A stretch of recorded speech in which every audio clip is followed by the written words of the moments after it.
Hello, guys. In this session, we are going to discuss a very important development involving India's Adani Group and its power supply to Bangladesh.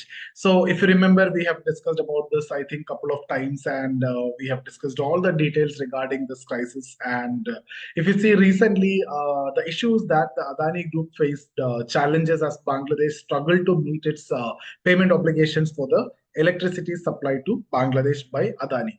So, though it's between a private company of India, one nation, and with another nation, but it can affect the India-Bangladesh relation significantly. So you can see the situation have led to extensive negotiations, and that resulted in new terms for continuing the supply, and also a contingency plan to secure Adani's interest as well. So let's explore these updates and what they signify for both nations. As I told you already, though it's between one country and between a private company of another country, but still it can be considered as India, Bangladesh. Okay, so that's the reason why we need to discuss this in detail and let's see the developments. Okay, so guys, I hope you can see the screen clearly. Now, let's begin with Adani supplies this power project in Bangladesh and the details of it. So if you see, Adani supply electricity to Bangladesh from its thermal power plant in Godda, Jharkhand.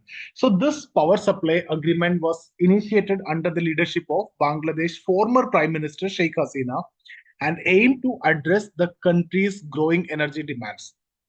So with a supply capacity of around 1600 megawatts, this transnational power project is the first of its kind for India and marking a significant collaboration with Bangladesh and India-Bangladesh relation also. Similarly, if you see, similar to the other cross-border projects such as energy pipelines, this agreement is very crucial for bilateral relation. So it reinforces India's commitment to supporting its neighbors' energy needs while also boosting India's influence in the region.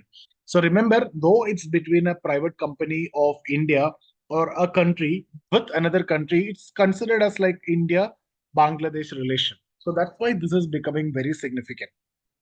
Now, let's move into the issue actually. See, the issue is that Bangladesh have encountered difficulties in fulfilling its payment obligation. On an average, Bangladesh was purchasing electricity worth 90 to 95 million dollars monthly, but was only able to pay 20 to 40 million. So over a period of time, these short payments have accumulated, and that was leading to a significant outstanding debt of around 1 billion, which is owed to Adani. So this situation mirrors the instances where energy importing nations have faced financial constraints impacting the supplies. For example, if you see Venezuela's oil for loan arrangement with China face similar payment challenges due to economic hardships, and such scenarios highlight the complexities of cross-border energy agreements. Now, let's also discuss about reducing supply, and that issues. So, in response to the payment delays, Adani took a significant step in July by reducing the power supply to Bangladesh. So, initially, two units at the power plant were operational, but due to outstanding dues, Adani suspended one unit, cutting the supply by half from 1600 megawatts to 800 megawatts. And this decision underscored the financial risk associated with unpaid dues in high stakes energy projects. And such adjustments are very common in the energy sector. For example, when Iran faced sanctions, it had to reduce oil exports to countries struggling with payment. So Adani's decision follows similar lines of protecting financial interest. Now let's also discuss about the New Deal and the negotiations. So if you see, negotiations between Adani and the Bangladesh government have been ongoing for the past week. Bangladesh proposed issuing a letter of credit with a post-dated validity as assurance for future payments. But Adani was firm about needing immediate payment and rejected this proposal. As a result, Bangladesh agreed to an immediate payment of 170 to 180 million dollars and committed to clearing the remaining dues over the next 2 to 3 months. So, this negotiation process reflects the importance of financial security in cross border deals. And similar to how international companies require guarantees in foreign investments, Adani's firms, this firm approach or the firm stand underscores the necessity of reliable payments for business continuity and the business growth and the financial requirements also. Now, let's look at the financial challenges and the Bangladesh payment source and everything. So the challenges, right? See, the next question is where will Bangladesh get the fund to pay to Adani despite all these challenges? So Bangladesh is banking on financial assistance from institutions like IMF and the Asian Development Bank to bridge this gap. Okay, so this reliance on external aid for energy payments showcase the country's economic strain, and this is a situation not unlike Pakistan, which has often relied on IMF fund to sustain its energy imports. So such dependency actually highlight the challenges faced by developing economies in meeting their energy needs while managing limited financial resources. Let's look at the contingency strategy and the backup plan that I have discussed with you in the introduction. See, despite the new payment arrangements and agreements, Adani have wisely prepared a backup plan in case Bangladesh fails to meet the future payment. See, the group is constructing a 100-kilometer transmission line connecting the Godda power plant to India's national grid.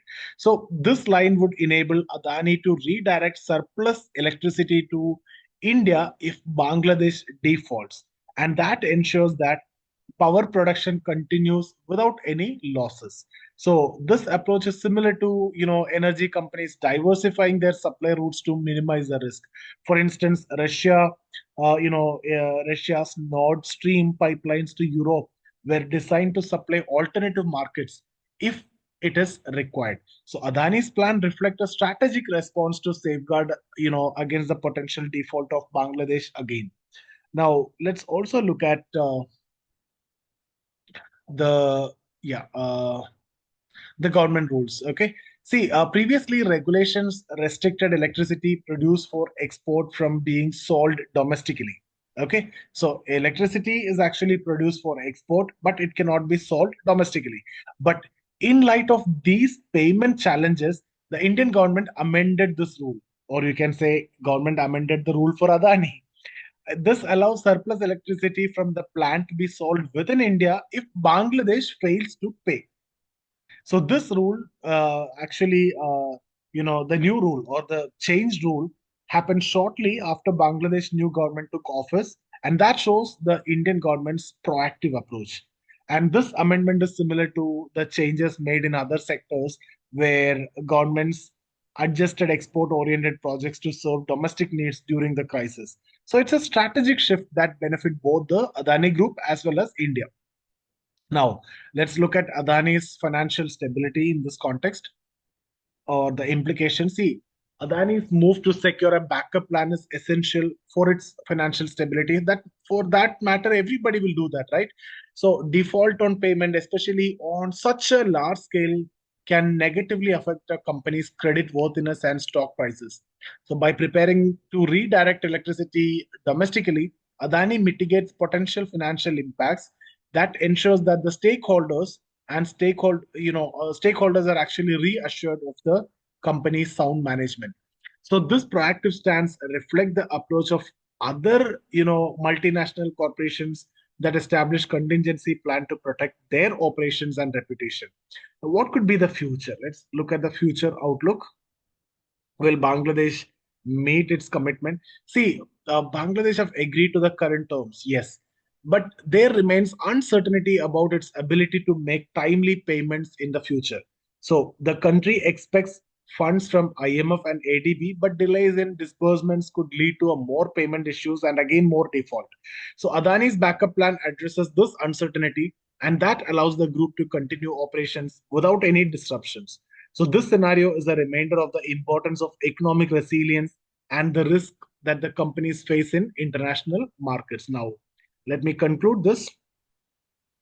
See, guys, Adani revised terms and backup plan also highlight the evolving dynamics of India-Bangladesh relation. I told you before, though it's between a private company of a country with another country, but it will be treated like India-Bangladesh relation, right? So India will definitely have to interfere. So if you see, Adani will continue supplying power to India, The new transmission line serves as a safeguard against potential payment failure. So this development, reflect India's strategic adaptability in supporting its neighbors while safeguarding our interest also. So it also underscores the significance of sustainable payment structures in cross-border energy projects. So that's it, guys, and that's what I wanted to discuss about this. And thank you for listening. Let's keep an eye on how the situation develop and the potential impact on India-Bangladesh relation. I'll keep updating you. Thank you so much for watching.